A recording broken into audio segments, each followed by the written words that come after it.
কোথা থেকে আসছেন? গুলশান থেকে।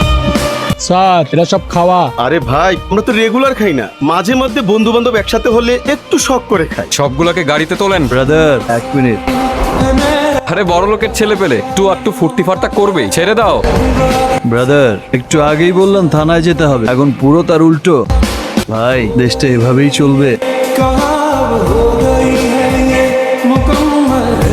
এইভাবে কেউ কলিং বেল চাইপা ধরে বসে থাকে? তুমি তো জানোই যে আমি তোমার জন্য সারা রাত জায়গায় বসে থাকি। আমি তোমার জন্য বাজাই না, জজ সাহেবকে একটু ডিস্টার্ব করি। না, না না না না না, এইসব আমার লাগবো না। তুমি তাড়াতাড়ি বাড়ি আসলেই আমি খুশি। রাখো রাখো। আরে আপনার রাজপুত্র এলেন তাহলে?